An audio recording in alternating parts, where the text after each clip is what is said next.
Saio hau Nafarroako gobernuak diruz lagundu du.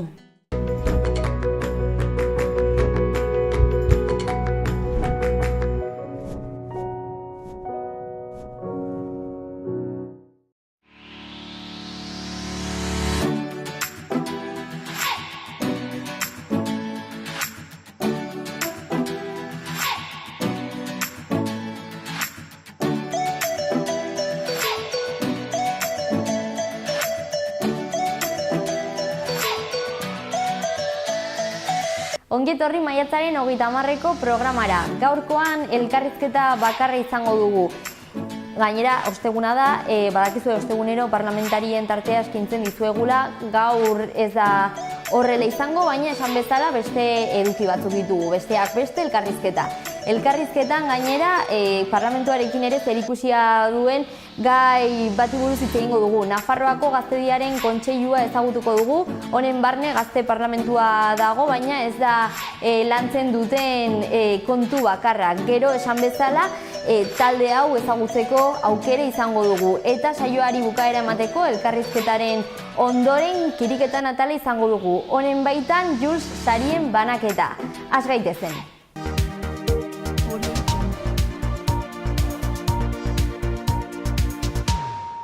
Ea zenolako efemeride ditugun gaur. Lehena 15. mendekoa da. 1431 urtean Frantzian, Orleansko dontzeila, hau da Joana Arkekoa, bizirik erre zuten, 19 urte zituen. 20. mendera egingo dugu salto orain. 1982 urtean Espainian NATO Ipar Atlantikoko itunaren erakundea sortu egin zen. Goazen gaurko titularrak ezagutzera. Iruñako udalak desfibriladoreak paratuko ditu udalaren 14 kirolgunetan. Lau ikastetxeko ikasleek beren proiektuak aurkeztu dituzte Iruñarako. Eskolarako bide segurua, jolaslekuak, erakunde hurbilagoak eta aisialdi inklusiboa. Mutiloako ikastetxe berriaren aurrekontua 2,3 milioitan handitu da eta horretarako gobernuak udaletxearekin hitzarmen bat sinatu du. Nafarroako parlamenturako hauteskundeen emaitza ofizialak hauek dira.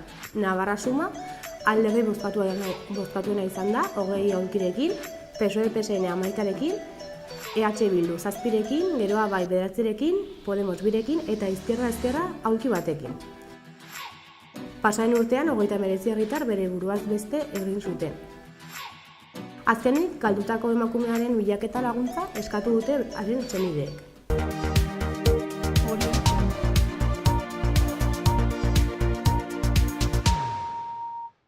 Ezagutu ezagun Iruña herriko agenda.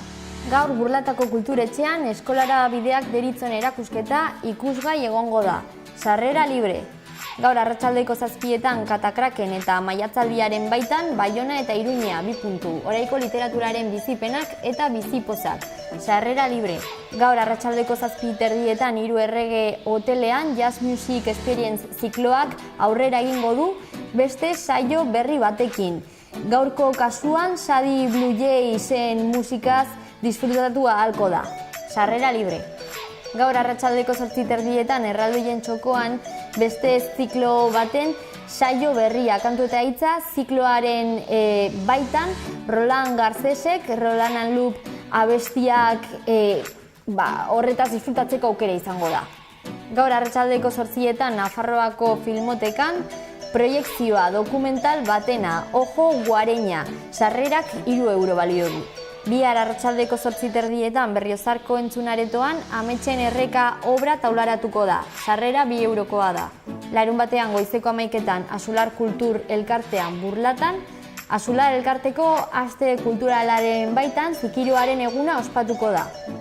Igandean goizeko 11:30etan Iruñeko Zitadelaren arma aretoan arte eta abstrakzio tailerra burutuko da, sarrera libre.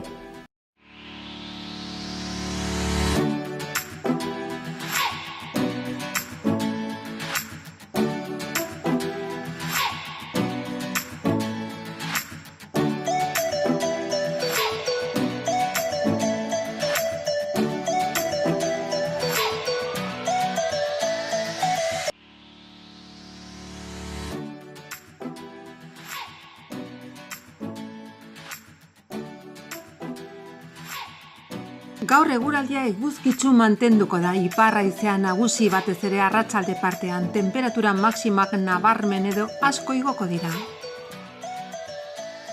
Ostiralean eguzkitsu egongo da, haizea aldakor ibiliko da hego ukituarekin, arratsaldean iparraldetik joko du, temperatura gutxi edo nahiko igoko da.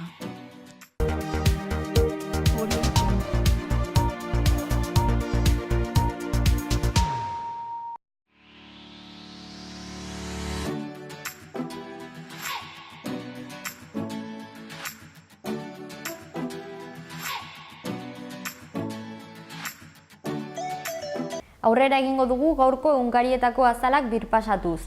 Lehendabizi Diario de Navarra. Lerroburu nagusiak hurrengoa dio. Esparza 20 aulkietara ailegatu da PSN-ren abstentzioa faltako litzaioke. Azaleko argazkian Enrique Maia ageri da Iruñeko alkatetza zintzilik izenburupean.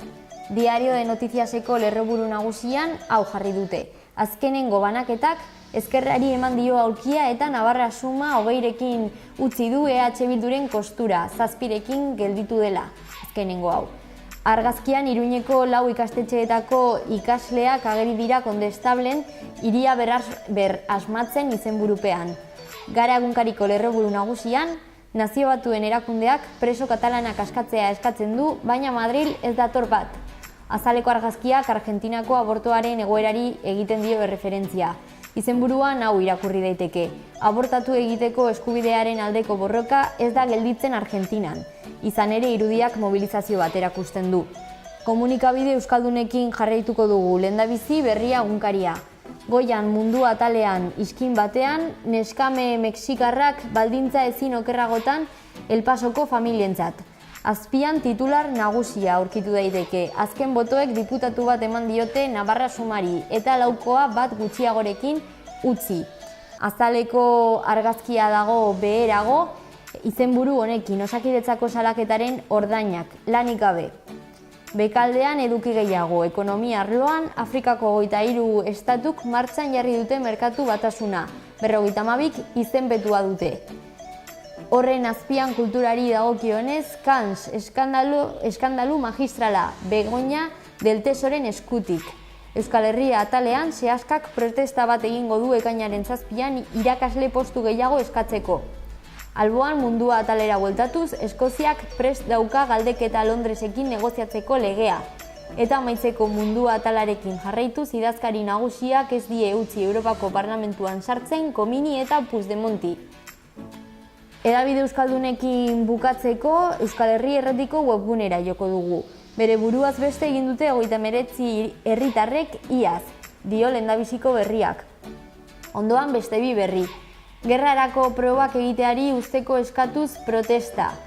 Azpian behin betiko zenbaketa, 2 Navarra Suma 20, PSN 11, geroa bai 9, EH Bildu 7, ahal dugu 2 eta Izquierda Ezkerra 1.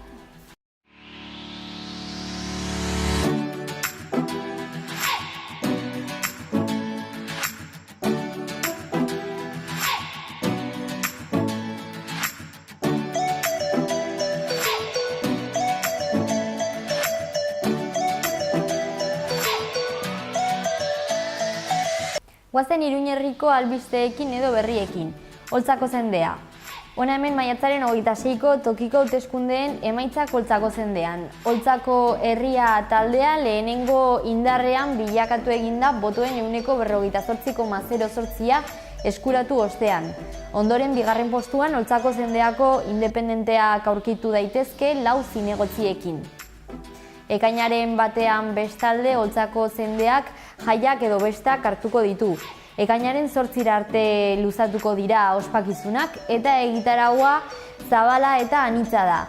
Udal web orrian kontsultatu daiteke, bertan zintzilikatu da eta. Oltzako zendearekin amaitzeko antzerki, lantegia edo tailerra eskainiko da Arrugas Doradas izenburupean.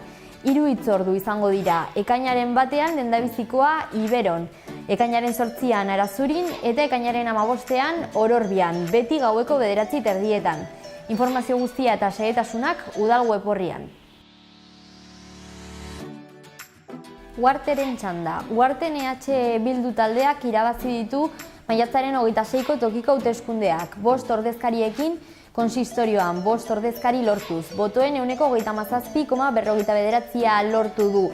Bigarren postuan bestalde Uharteko Alderdi Independentea dago. 4 zinegotzi lortu ostean. Gero Navarra Suma bi politikariekin, ondoren geroa bai eserleku bakar batekin, PSOE horren ostean beste batekin, eta amaitzeko Txua taldea. Txulapainera pasako gara orain. Txulapainen tokiko hauteskundeak A taldeak irabazi ditu. Botoen 45,51 eraman ditu 4 eserleku lortuz. Bigarren lekuan Juslapeñagatik alderdia aurkitu daiteke 3 ordezkariekin. Goazen orain Noainera. Noainen hauteskundei dagokienez, Navarra Suma koalizioa ipini da lehenengo postuan. 7 eserleku, 7 aulki eskuratu baititu. Pasatako hauteskundeetan baino 2 ordezkari gehiago lortuz konsistorioan. Botoen 46,59 lortu du. Bigarren postuan aldatu alderdia dago 3 ordezkariekin. Ondoren PSOE birekin eta QNE jarraian politikari batekin. Beste berri bat Noainekin akitzeko edo amaitzeko. Maiatzaren 31 arte trakzio mekanikoko ibilgailuen gaineko zerga borondatez ordaintzeko aukere izango da. Maiatzaren 31 arte, gogoratu. Data hori eta gero 5% gainkarga aplikatuko da. Ordainketak rural kutxan egin behar dira. Helbideratutak dauden ordainagiriak horren kasuan maiatzaren 31an kobratu egingo dira zordunek adierazitako banku kontuetatik. Udal weborrian, Noaineko udal webgunean xehetasun guztiak.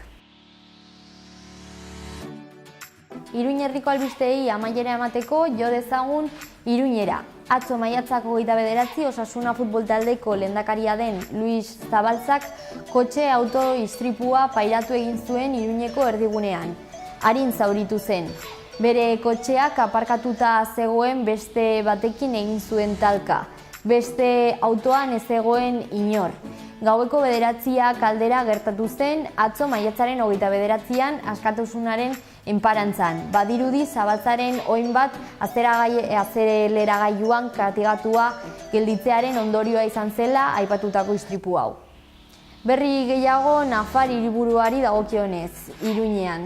Ostiralean, bihar Pamplona Iruña ciudad como ekosistema, euskaraz Iruña ekosistema bezala ulertutako hiria bezalaxe itzulia ahalko zena, deritzon residentzia artistikoan izena emateko apuntatzeko azken egune izango da. Bihar ostirala, maiatzak 31. Artearen bitartez gizartea kontzientziatzea bilatzen du ekimen honek. Arlo artistiko eta kulturaleko profesionalei, pertsonei zuzendutako deia da, baita ikerketa sailekoei ere zuzendutako programa. Uharteko arte garaikideko zentroan burutuko da, 5.250 euro banatuko dira honetarako, eta 6 eta 8 asteetara 6 eta 8 aste bitarteko denboran pertsona batek lan egingo du. Ingurumen hezkuntzako museoan erakutsiko duen obra bat sortuko du. Apuntatzeko educación ambiental abildua pamplona.es helbidera idatzi behar da eta deialdiaren xehetasunak ingurumen hezkuntzako museoaren webgunean zintzilikatu egin dira interesatuek, beraz hor informazio guztia aurkitu dezakete. Iruñarekin amaitzeko bihar ostiralarekin Harrerako liburutegiek agur esango dute. Ekimen hau liburutegi sareek eraman dute aurrera pertsona migranteen inguruko aurreiritziekin bukatzeko eta gaiaren gainean eztabaidatzeko, gaia jorratzeko. Ipuin kontalariek, tailerrek edota erakusketek osatu dute programa hau.